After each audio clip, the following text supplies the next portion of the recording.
Hi hello welcome to our channel. This is Balakrishna. ఈ మధ్య చాలా మంది ఏంటంటే వాళ్ళ పేరు ప్రఖ్యాతులు ఎక్కువగా చెప్పించుకోవాలని చెప్పి వాళ్ళ గురించి గొప్పలుగా చెప్పుకోవాలని ఇంత చేసి ఇంతగా చెప్పించుకోవాలి, పేరు ప్రఖ్యాతులు పొందాలి, పేపర్లో తన పేరు రావాలి. ఇదే కాకుండా తన ముందు ఇంటి పేరుతో పాటు డాక్టరేట్ ఒకటి పొందాలి, డాక్టర్ XYZ డాక్టర్, ఇలా తన పేరు ముందు చేర్చుకోవాలని చాలా మందికి ఈ మధ్య కాలంలో కలిగిన కోరిక అది. గత కొంతకాలంగా కూడా సాగుతోంది.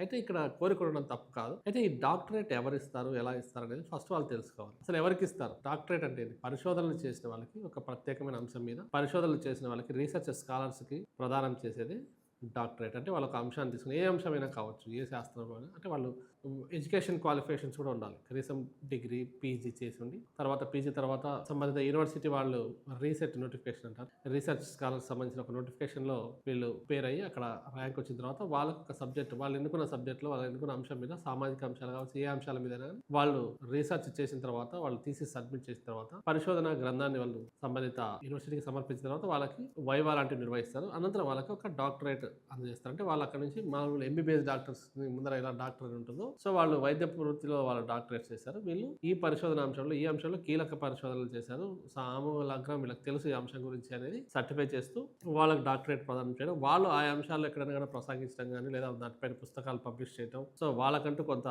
సామాజిక గౌరవాలు లభించడం అనేది మనం చూస్తూ ఉన్నాం. సో ఈ క్రమంలో ఏమంటే ఇది వాళ్ళకే కాదు ఎవరికైనా ఇవ్వచ్చు అని కొన్ని యూనివర్సిటీ వాళ్ళు ఏం చేస్తారంటే, కొన్ని కళల్లో లైక్ సినిమాల్లో బాగా రాణించిన వాళ్ళని, సినిమాల ద్వారా చాలా సమాజాన్ని ప్రభావితం చేసిన వాళ్ళకి కూడా చాలా మందికి డాక్టరేట్ ఇవ్వడం, సినిమా యాక్టర్స్కి ఇవ్వడం, కళాకారులకు కూడా ఇవ్వడం జరుగుతుంది. ఇది ఒక సెట్ ఆఫ్ థింగ్ అనమాట. అంటే ఎవరెవరికి డాక్టరేట్ ఇస్తారు అనేది ఆ అంశాలు వాళ్ళు నిష్ణాతులు అయ్యారు కాబట్టి. ఇప్పుడు అక్కినేని నాగేశ్వరరావు గారు డాక్టర్ అక్కినేని నాగేశ్వరరావు అంటారు, మోహన్ బాబు డాక్టర్, ఆయన ఏ యూనివర్సిటీకి వెళ్ళలేదు. Mohan Babu cinema actor Mohan Babu doctor Mohan బాబుని పేరు ముందు ఉంటుంది. ఆయన ఏ యూనివర్సిటీ వెళ్ళదు, కానీ ఆయన ఆ రంగంలో, సినిమా రంగంలో వాళ్ళు చేసిన కృషికి గాను వాటికి ఇప్పుడు బ్రహ్మానందం, డాక్టర్ బ్రహ్మానందం ఉంటారు. సో ఇది ఎవరైనా కావచ్చు, ఆయా రంగాల్లో, లలిత కళలు, ఇక ఏ రంగమైనా, సామాజిక రంగాల్లో చేసిన వాళ్ళు. ఈ క్రమంలో ఏంటంటే మన ఇంటి ముందు కూడా మనం ఏదో పని చేస్తున్నాం, ఏదో వీళ్ళు ఏం పని చేస్తారో వాళ్ళకి తెలియదు. సో నా ముందు, నా పేరు ముందు డాక్టరేట్ అంటే చెప్పడానికి బాగుంటుంది, నేను విజిటింగ్ కార్డు డాక్టరేట్ వేసుకోవచ్చు అనే ఉద్దేశంతో కొన్ని ఫేక్ డాక్యుమెంట్స్ ఇచ్చే వాళ్ళ దగ్గర చాలా మంది, ఇప్పుడు హైదరాబాద్ లాంటి మహానగరాలు కావచ్చు, చెన్నై కావచ్చు, అటు బెంగళూరు, ముంబై లాంటి చోట్ల కావచ్చు, ఫేక్ డాక్యుమెంట్స్ ఏదో యూనివర్సిటీ పేరు చెప్పడం, గ్లోబల్ పీస్ యూనివర్సిటీ, ఆ యూనివర్సిటీ ఏదో పేర్లు,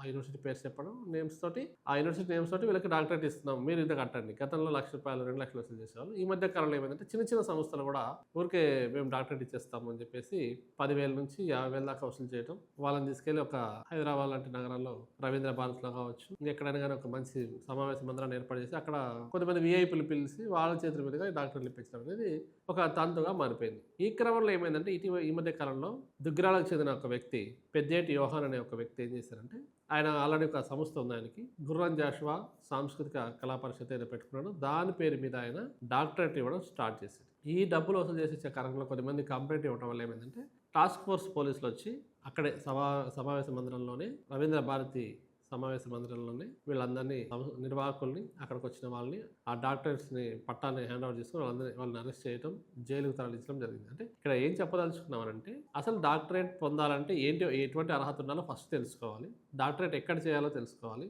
ఎవరెవరో ఇబ్బడిగా ఫేక్ డాక్టరేట్లన్నీ ఇస్తున్నప్పుడు అక్కడికి వెళ్ళి మనం తీసుకోవడం అనేది చాలా అవివేకం, తెలివి తక్కువతనం, అది మన మూర్ఖత్వం అని కూడా చెప్పొచ్చు. సో ఎందుకు పేరు ప్రఖ్యాతలు పనిచేస్తుంటే అవి ఆటోమేటిక్గా వస్తాయి. మీరు చేసే ఏ రంగంలో అయినా, మీ సేవా రంగంలో మిమ్మల్ని గుర్తించి ఏ యూనివర్సిటీ వాళ్ళని ఎప్పుడైనా ఇవ్వచ్చు, లేదా వాళ్ళకి నోటిఫికేషన్ ఇస్తారు, గవర్నమెంట్ కూడా నోటిఫికేషన్ ఇస్తారు. సో మీరు అప్లై చేసుకుంటే మీకు డాక్టరేట్ రావడం వేరు, కానీ డబ్బులు ఇచ్చి డాక్టరేట్ కొనుక్కోవడం అనేది ఇది ఒక సామాజిక రుగ్మతలాగా మారింది. పేరు ప్రఖ్యాతుల కోసం ఏదో తాము సాధించేసామని, తన గురించి గొప్పలుగా చెప్పుకోవాలనే ఉద్దేశంతో లేనిపోని పేరు ప్రఖ్యాతుల కోసం ఇవన్నీ చేస్తున్నారు. సో ఇదంతా కూడా ఒక రకమైనటువంటి ఇది ఒక డాక్టరేట్ల మాఫియా లాగా తయారైపోయింది. సో వీళ్ళ వలలో పడి చాలా మంది బాగా చదువుకున్న వాళ్ళు కూడా మోసపోయే పరిస్థితి. ఇప్పుడు వాళ్ళు యూనివర్సిటీకి వెళ్ళి డాక్టరేట్ చేయలేం కాబట్టి ఇక్కడ దొడ్డిదారులు డాక్టరేట్ తెచ్చుకుందాం, మన పేరు ముందు డాక్టర్ అని పెట్టుకున్నాం. సో ఇక్కడ చెప్పొచ్చేది ఏంటంటే, ఎవరే కానీ ఫేక్ డాక్టరేట్లకి డబ్బులు ఇచ్చి మోసపోకండి. ఇవన్నీ కూడా ఫేక్. యూనివర్సిటీలో వచ్చే డాక్టరేట్లే ఒరిజినల్ డాక్టరేట్స్. వాటి ద్వారానే మీకు ఏదైనా లబ్ధి చేకూరుతుంది, మీ పేరు ప్రఖ్యాతులు వాటి ద్వారానే పెరుగుతాయి. ఎవరో ప్రముఖులు వస్తున్నారు, వాళ్ళ పేరు తీస్తారు ఫస్ట్, ఈ